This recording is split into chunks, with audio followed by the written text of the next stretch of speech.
Okay, thank you, Luke. Hi, everyone. My name is Frank.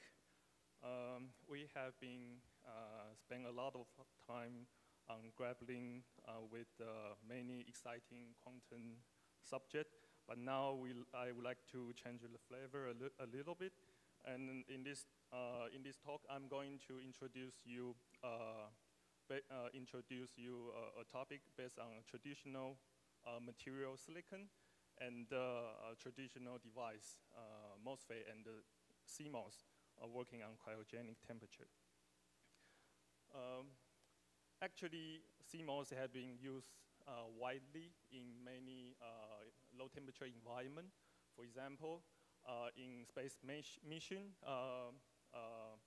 we are using our computer in deep space where you have very low temperature.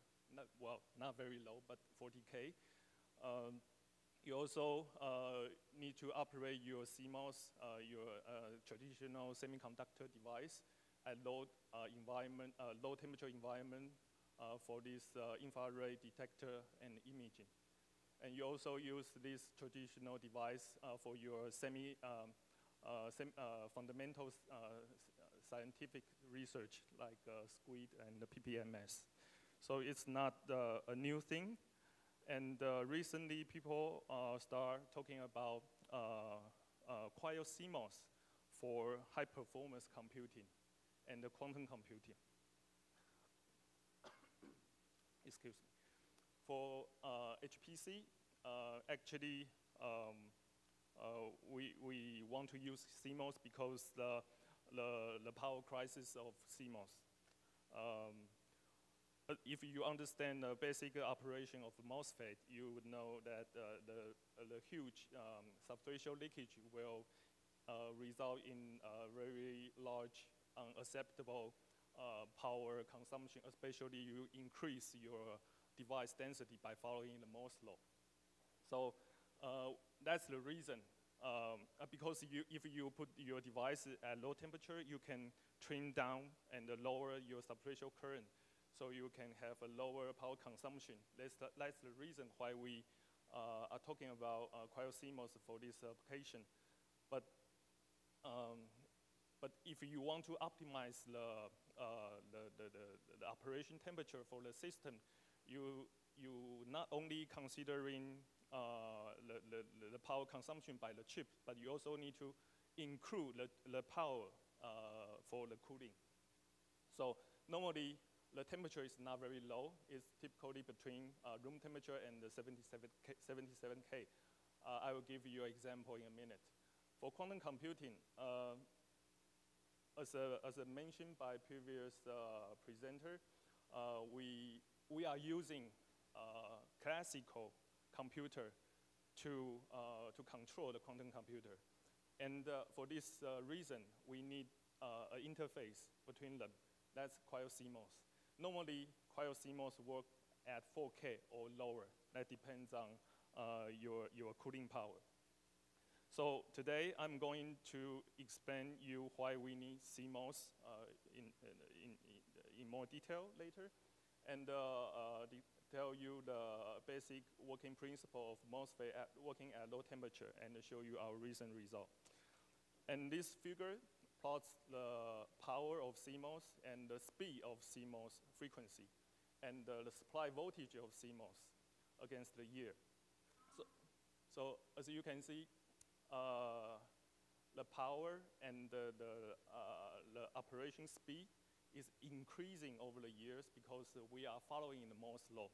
You increase the device density on your chip, but it's saturating. We are not increase the performance anymore.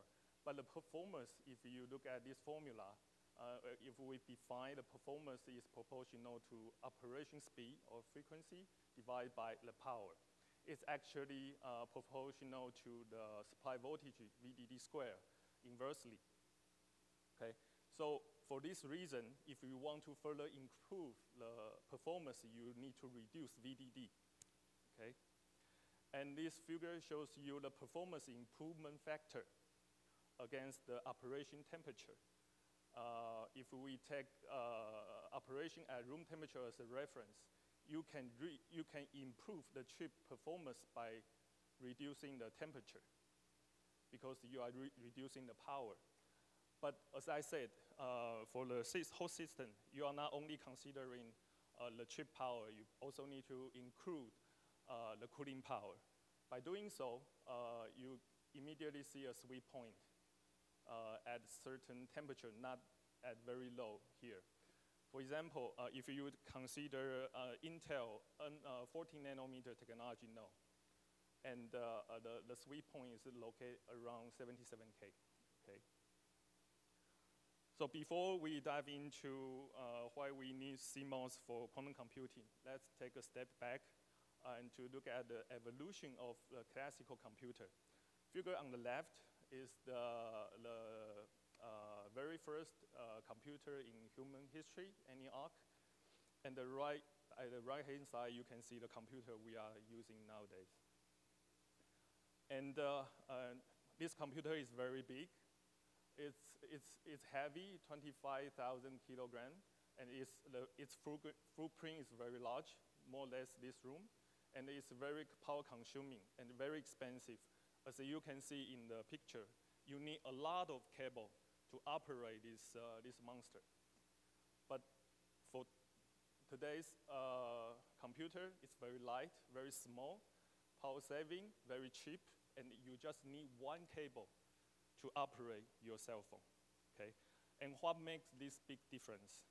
Because you instead of using vacuum tube, you use transistor, and also this improvement is also due to following Moore's law, okay? And this is well, maybe this is an old picture. It's 3 years ago, a quantum computer in Google. In this cryo state, cryo dilution fridge, they have about 50 qubits. And as you can see, there are many blue lines in the background connecting the qubit and the room temperature electronics. There are more than 300 cables. So you simplify this picture in this diagram. You operate your qubit at 20 milli-K, and you use electronics at room temperature to control and perform the readout. As you can see, there's a huge thermal gradient between them. So the heat from external world can be transported and conducted into the qubit via this cable. If you don't have too many qubits, like 50, and your cooling power is still larger than the thermal load, you are safe because you can keep this qubit cold, okay? But if you, because we are trying very hard to increase the qubit, maybe more than medium, okay?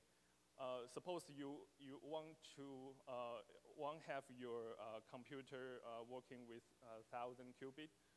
According to this ratio, you probably need more than 2,000 cables to perform the control and the readout. So we are not able to imagine how it's gonna look like in this sense. So we need to find something to replace the way we perform the manipulation and the readout for the qubit. And this is the diagram showing this concept. So what's the requirement for this classical control? There are 4 requirements. The first one is you must be able to integrate qubit and this controller together. And this controller must be able to show functionality at low temperatures. And they must consume lower power because you don't want this controller to generate heat and heat up your qubit. And they must have scalability along with the number of qubits. So cryo-CMOS is one of the best candidates for this purpose. That's why we are talking about cryo-CMOS.